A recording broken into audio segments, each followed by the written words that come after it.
Some houses hide secrets. This house hides one too. Her name is Sallie, a little girl who died long ago, or so they say. People who lived here never felt safe. Lights flicker for no reason. Toys move when no one touches them. Doors slam on their own. Some say she is playful. Some say she is angry. Some say she scratches. Some say she bites. People hear whispers. People feel cold spots. People wake up to scratches on their arms or back. Families have left the house running in fear.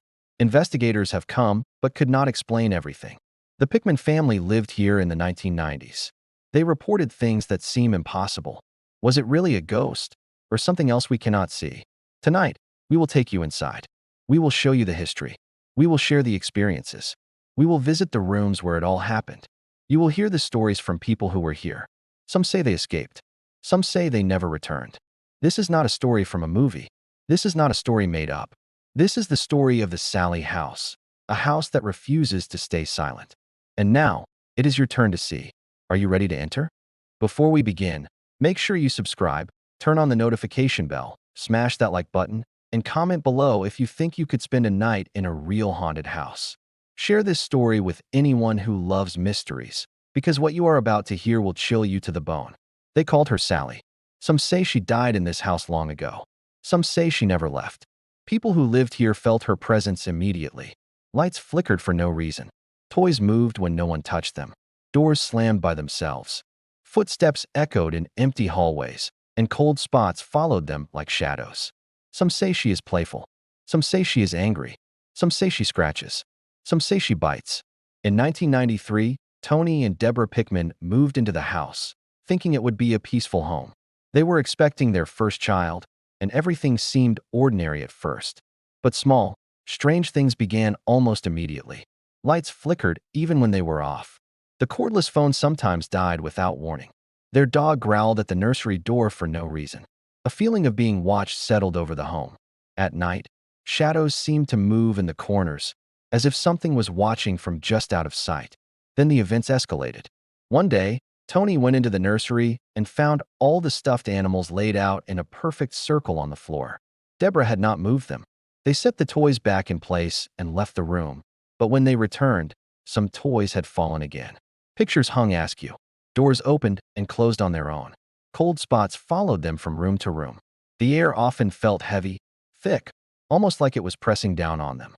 The scratches started next. Tony woke with deep marks across his arms and back that had appeared overnight. One night, a bite appeared on his shoulder. He swore no animal had caused it. On another night, an unseen force pinned him down. He could not move until he called out, and every time he tried to move, it seemed to resist him. Then came the sighting. Tony went downstairs to pour milk. He paused. He saw a little girl standing in the hallway. She wore an old-fashioned white dress. He dropped the glass, which shattered on the floor, and ran upstairs to tell Deborah what he had seen. When she asked who it was, he said, "Sallie." At first, she seemed curious and innocent. But soon the attacks worsened. The family invited friends over, hoping someone could witness what they were seeing. Some guests reported toys spinning on their own. Others felt cold air pass through them when no windows were open. Some saw lights flicker as if someone was walking past. Strange sounds began too. Footsteps above the nursery at night, soft whispers they could not understand, doors opening and closing, and a chair tipping over without anyone touching it. The story quickly reached the local community, and investigators arrived to film for paranormal TV shows. Lights flickered. Scratches appeared on Tony again. Temperatures dropped sharply. One night, Tony even claimed his shirt caught fire. He felt a force push him over a railing, and by then it was clear that they could not stay. Fear had become constant, and they moved out, leaving behind questions and rumors. Even after they left, the house gained more stories. Some say Sallie was not the only spirit inside. A woman in her 30s, according to psychics, caused some of the violent events, while Sallie only played pranks. Visitors today still report chilling experiences: cold rooms, electronics dying without explanation, furniture moving on its own, dogs refusing to enter certain rooms, whispering voices in empty hallways, and invisible touches on arms and backs. Tony and Deborah were not the only witnesses. A local psychic could feel a dark presence that lingered, and another investigator reported seeing shadows dart across the nursery. People who enter say the air feels heavy, like something is watching. Even those who stay a short time feel uneasy. The house itself seems alive. It reacts to fear and curiosity. Some say it can sense emotions and makes them stronger.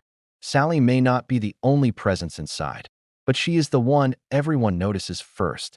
Objects sometimes move in impossible ways. Toys stacked in one corner end up scattered across the floor. Doors that were closed are found wide open. Knobs turn without hands touching them. Video cameras even pick up shadows that vanish when the camera moves closer. People leave the house exhausted and shaken. The reports are all similar, from different decades. Something inside refuses to stay quiet. Something wants to be noticed. Something watches. Even today, visitors speak of chills that pass through them. Some hear laughter when no one is there. Some swear they see a small hand pressed against a window. Then it disappears before anyone can touch it. Investigators and curious travelers try to explain it. Some say it is the house settling. Some say it is imagination. But no one can explain everything. People continue to enter, see shadows, hear whispers, feel cold touches, and feel a presence watching from the corners. Even the bravest feel uneasy. Some leave immediately. Some report nightmares for weeks after leaving. The house is quiet during the day. It seems calm. But night brings activity. Lights flicker, objects move, cold air presses on the skin, and sometimes, in the nursery, a fleeting shadow of a little girl moves between the walls. She watches, waits, and knows when someone is there. If you stay too long, you feel it brushing against your skin, hear footsteps behind you, and see movement in the corner of your eye. The Sallie House is not just a house. It is a place of stories, a place where fear lingers, and a place that keeps drawing people in. Some leave shaken. Some leave with scratches and marks. Some leave knowing something was there. And yet, the house stands. Quiet during the day, alive at night, watching, always watching. After Tony and Deborah Pickman moved out, the Sallie House didn't go quiet. It never does. The neighbors said they would still see lights flicker at night, even though the home was empty. Some claimed they heard voices through the walls when no one lived inside. Others swore they saw the curtains move on their own. The house seemed alive, reacting to anyone who came too close. A few months later, new tenants moved in, unaware of its history. They didn't stay long. Within weeks, they reported the same things the Pickmans had described: sudden cold drafts, objects moved from one place to another, and the eerie feeling that someone was watching them. One woman said she would wake up at night and feel small footsteps running across the bed. Another tenant said she heard a child laughing near the staircase, even though she lived alone. Paranormal investigators began to visit more often. Some came out of curiosity, others to prove it was all imagination. One team brought cameras, thermal sensors, and audio recorders. They set up for the night, expecting nothing but stories. But when they reviewed their footage, they found something they couldn't explain. Voices whispered softly through the recordings. A faint childlike giggle echoed in an empty room. The temperature dropped suddenly in the nursery, and one of the cameras caught a brief, dark shadow moving past the crib. No one was in the room at the time. Local historians started digging into the house's past. They found that it had been built in the mid-1800s by a doctor named Charles Finney. Some believe that Sallie was one of his young patients, a little girl brought to him for treatment when she fell ill. According to local stories, she suffered from severe stomach pain. The doctor believed she had appendicitis and decided to operate, but the anesthesia failed. Sallie woke up during surgery, screaming in pain, and then her heart stopped. Some say her spirit never left the place where she died. Over time, the story grew darker. People said they could smell the scent of burnt medicine or hear faint cries of a child late at night. Some guests reported seeing medical tools appear in strange places: scalpels, clamps, and old bottles that vanished when they looked again. The nursery, once meant to be peaceful, became the center of strange energy. Visitors said it felt heavy, almost suffocating, like something was trapped there, desperate to be noticed. One paranormal group stayed overnight to record their experience. Around midnight, one investigator felt something grab his wrist. He looked down and saw fresh red marks forming. They continued their session despite the fear. In the early hours, their equipment picked up a voice, faint but clear, whispering the word "doctor." The team left before sunrise, shaken by what they had captured. The reports continued through the years. Residents and visitors described the same patterns: the feeling of being watched, the cold air that lingered even in summer, the sound of a girl's laughter in empty hallways. Skeptics came too, hoping to prove it was all stories. Some left convinced nothing supernatural existed, but others left pale, silent, and unwilling to talk about what they'd seen. Television crews from around the country began featuring the Sallie House on paranormal shows. They brought advanced equipment, electromagnetic meters, and high-definition cameras. Some nights, they caught nothing. Other nights, lights would flash, equipment would die, and small shadows appeared just at the edge of the frame.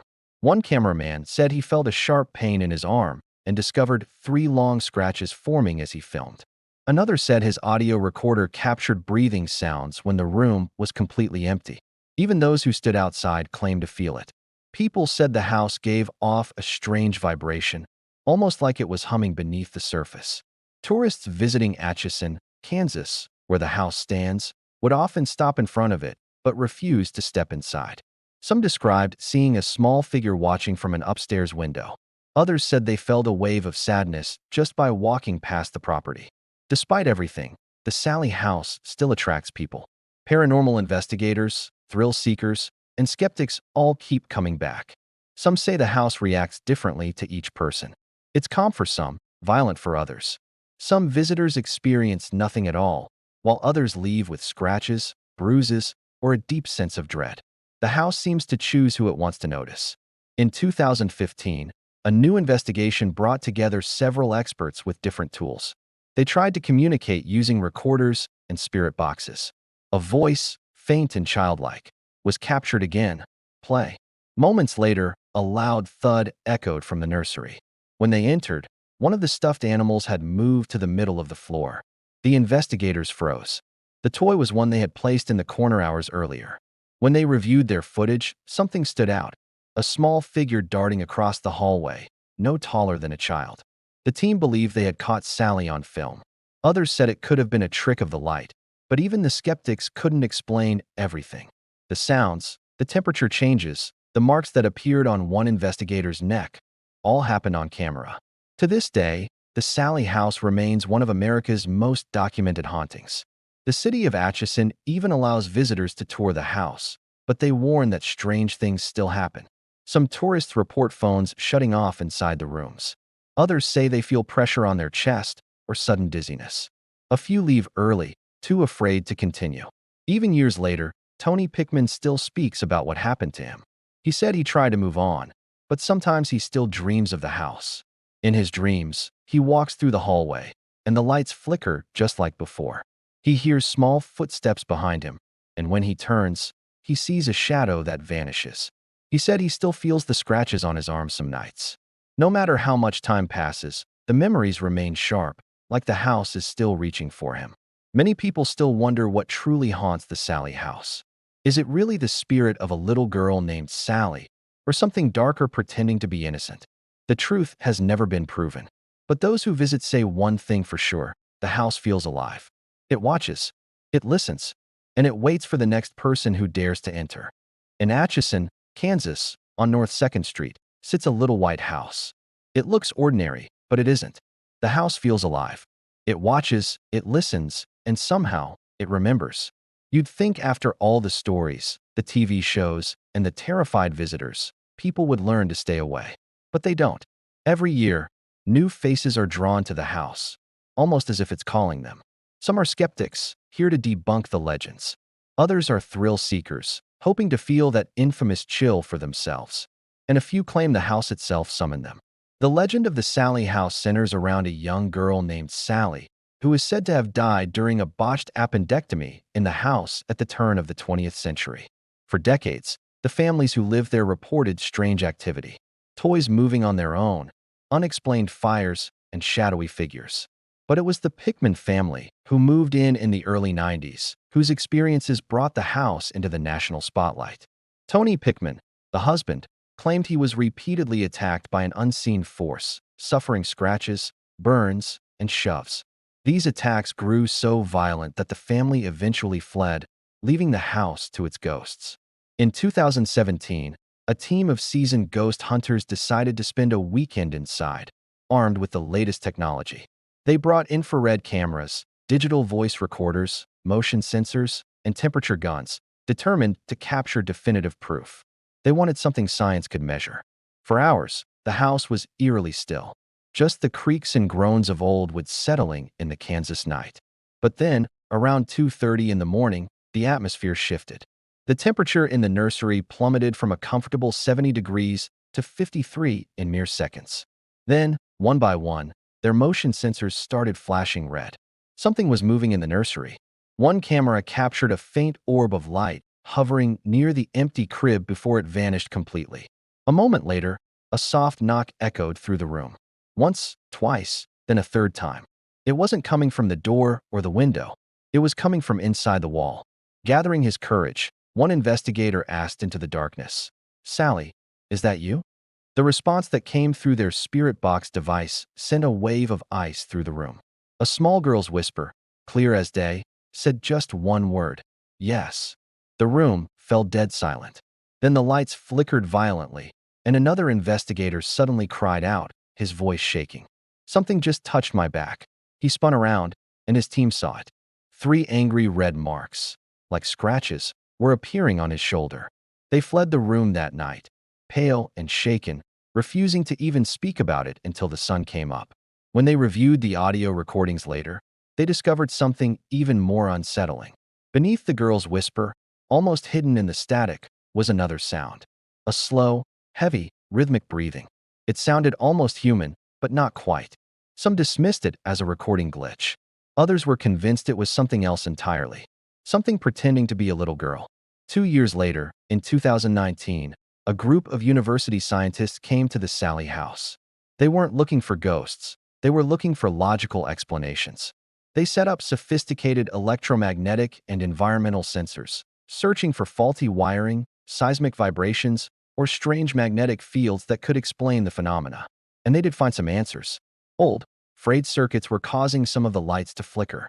Shifting pipes in the walls explained some of the random noises. But that wasn't the whole story. Their instruments detected powerful electromagnetic spikes in areas with no wiring at all. They documented sudden, drastic temperature drops in rooms with no drafts or ventilation. A strange static energy seemed to pool right outside the nursery door. One researcher reported feeling intensely dizzy every time she stood in that spot. Another felt a heavy pressure on his chest, as if the air itself had become thick and hard to breathe. They logged every reading, documented every anomaly, and left. Their final report was carefully neutral. It didn't confirm the existence of ghosts, but it couldn't deny it either. The official conclusion stated that certain environmental effects within the residence could not be accounted for by conventional scientific explanations. The house kept its secrets. That same year, a popular YouTube investigator decided to live-stream his visit. He was a skeptic, and he wanted to show his audience that the Sallie House stories were nothing but hype.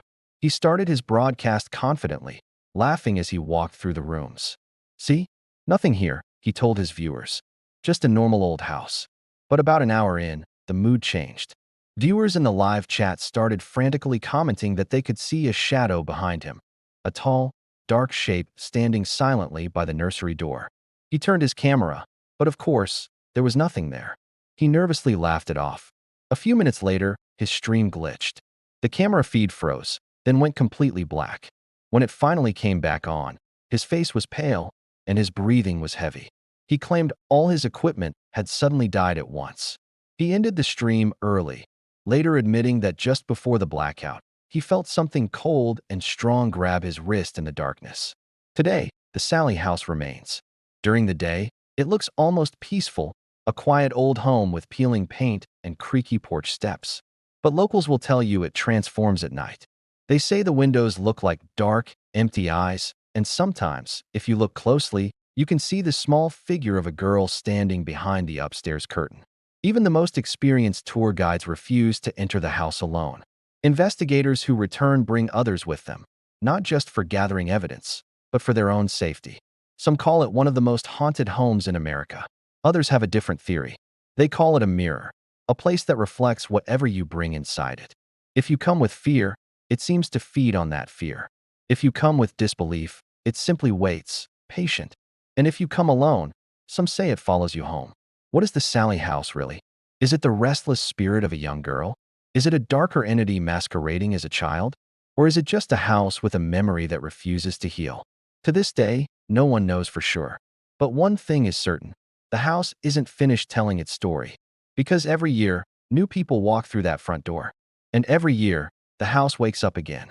For most people, the story should end when they walk out the front door. But the Sallie House doesn't always let go that easily. Many visitors say the haunting doesn't stay behind.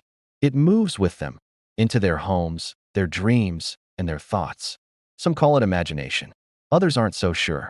After investigations, people often report the same strange patterns. It starts small. Lights flicker when they return home. Cold air passes through warm rooms. Phones die for no reason. Then, sometimes, the dreams begin. Nightmares about the house. The same rooms. The same hallway. Some dream they're back inside, hearing footsteps behind them. Some wake up gasping, certain they heard a child's giggle near their ear. One former visitor from Missouri said that after leaving the house, she felt watched everywhere she went. Her cat would hiss at empty corners. Her phone alarm would go off at 3 a.m., the same time her EMF detector had spiked inside the nursery. She threw away her old camera after finding her photos from Atchison mysteriously blurred, except for one. It showed a faint outline of a small hand pressed against the window. Another man, a skeptic who once laughed at ghost stories, shared a similar experience. After staying overnight, he returned home confident he'd proven it was all psychological. But weeks later, he began waking up with scratches on his arms. He blamed allergies, then his dog, until one night he woke to the sound of tiny footsteps crossing his hallway. His cameras picked up nothing, but the sound kept returning. He never went back to Atchison again. Even Tony Pickman, who lived in the Sallie House decades ago, said the experiences never truly stopped. He told interviewers that the fear stayed with him, like a shadow he couldn't shake. For years, he would wake up at night, convinced someone was in the room.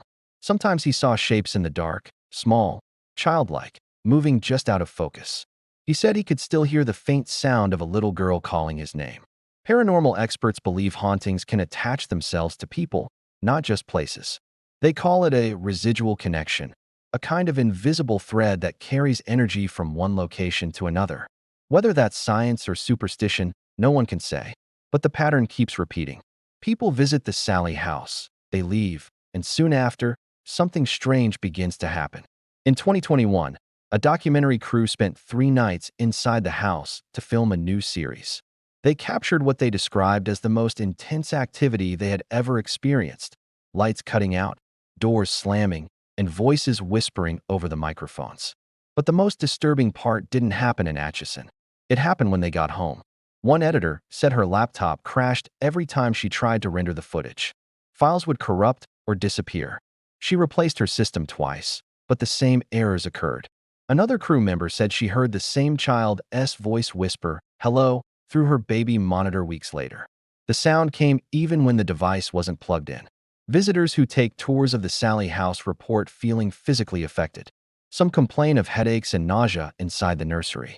Others say their heartbeats race for no reason, like they've been startled. Guides tell them to remain calm and leave quietly if it feels overwhelming. Some guests step outside and immediately burst into tears without knowing why. One described the feeling as sadness that wasn't hers, like someone else's pain pressing through. Locals have their own stories too.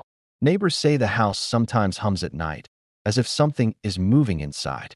A few people have reported lights turning on when no one is there.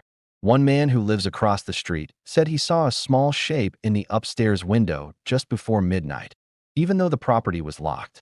When he looked again, the window curtain swayed slowly, as if someone had touched it.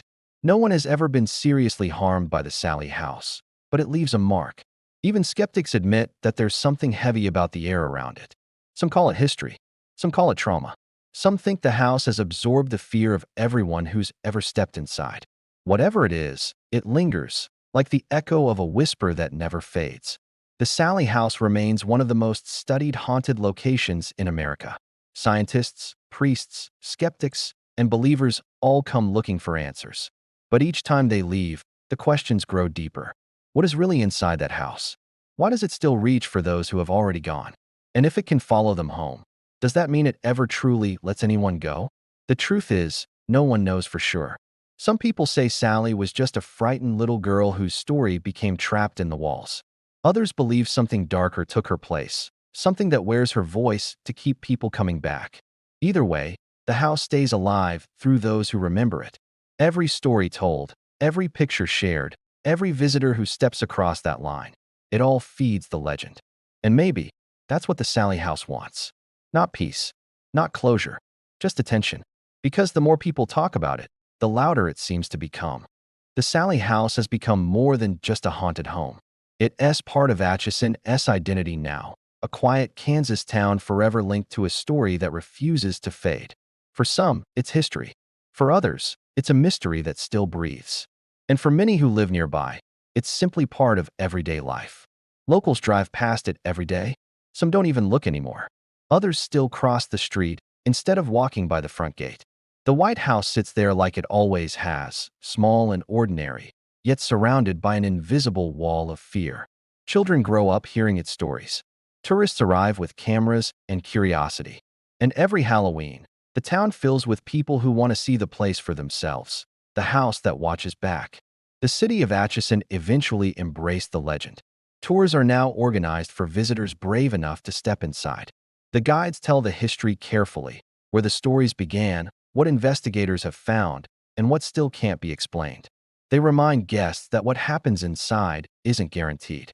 Some people feel nothing at all. Others feel too much. The rules are simple. Respect the house. Don't mock it. And if it feels like it's watching you, step outside. Even during daylight, there's something heavy about the air inside. Tourists say the rooms feel colder than they should. The nursery is the most visited part of the house, yet it's also the quietest. Sometimes, the small toy bear on the shelf falls to the floor when no one is near it. Sometimes the smell of burnt medicine drifts through the room, even though there's no reason for it. No one knows why. Over the years, the Sallie House has appeared in dozens of television shows and documentaries. Sightings, ghost adventures, and A Haunting all featured it. Each team came searching for truth, and each left with more questions than they arrived with. Some caught flickering lights, others captured voices, and a few even refused to return after what they experienced there. But the fame has not erased the fear. Many investigators who once visited the Sallie House still talk about it in interviews, even years later. They describe how it felt different from other haunted places. It wasn't just cold or loud or unsettling. It was personal, as if the house knew who they were, as if it remembered. The Pickman family's story remains the most well-known, but hundreds of others have added their experiences to the growing legend. Journalists, priests, paranormal researchers, and skeptics have all walked through those rooms and come out with stories of their own. Some call it a haunting. Some call it a psychological reaction to fear. Some call it both. Yet none have been able to make the stories disappear. The town itself has learned to live with the mystery. Restaurants sell ghost-themed souvenirs. Local businesses display photos of the house. Every October, the tours sell out as people travel from across the country to see it. Yet behind the smiles and stories, some residents admit they still get uneasy when the wind passes through that street at night. They say it carries a whisper. They say it sounds like a child. Even the skeptics who try to explain everything away can't fully ignore it. The history is too detailed. The experiences are too similar. Too many people have walked away shaken. It's become more than a ghost story. It's a mirror reflecting people's own beliefs about what's real and what's not. The Sallie House doesn't just test science. It tests the human mind. There are still those who want to end the mystery once and for all. Some suggest sealing the house or blessing it. Others believe it should be left alone, that disturbing it might make things worse. So far, the house remains as it always has, quiet, patient, waiting. The door is locked most days, but the air around it still feels thick, like something is listening from the other side. As time passes, new generations keep the story alive. People post their experiences online. Photos, recordings, and short clips of strange movements continue to surface. Some say it's proof. Others say it's coincidence. But one thing is certain, the Sallie House never truly sleeps. At night, the street grows silent. The wind moves through the trees. And the small white house stands there, watching like it always has. Its walls hold every story ever told about it. Every scream, every whisper, every unanswered question. Maybe Sallie is still there, waiting for peace that never comes. Or maybe something else is something older and stronger, using her name to draw people close. Whatever the truth may be, the Sallie House continues to live in memory, in fear, and in every curious soul brave enough to open its door. Because once you've seen it, once you've felt it, you never really forget. And maybe, just maybe, the house doesn't forget you either. Some stories fade with time, but this one doesn't. The Sallie House has been studied, filmed, and investigated more times than anyone can count, and still, no one truly understands it. It stands there quietly, not abandoned, not alive, but waiting for the next person who thinks they're brave enough to walk inside. Maybe it's not just a haunting. Maybe it's a memory too powerful to die. Maybe it's the echo of fear trapped inside the walls. Or maybe it's something else entirely. Every person who's entered that house carries a piece of it with them, a sound, a dream, a shadow they can't explain. And whether they believe or not, something in them changes. Because once you've looked into the dark corners of the Sallie House, it's hard to forget what you saw or what saw you. Some say Sallie was just a child looking for comfort. Some say she was never a child at all. Whatever she is, she's still there, still watching, still waiting. Maybe the house feeds on fear. Maybe it feeds on attention. Maybe it just wants to be remembered. And as long as we keep telling its story, it will never rest. So what do you believe? Is it a haunting or something far deeper? The answer may never come. But one thing is certain. Every time the door creaks open, the house wakes up again. And maybe tonight, it's listening. If you felt the chill, if this story kept you watching till the end, then don't let it end here. Subscribe to the channel, turn on notifications, and share this video so more people can uncover the truth behind places like this. Leave a comment below and tell us what you believe hides inside the Sallie House. Because the more we talk about it, the more it comes alive.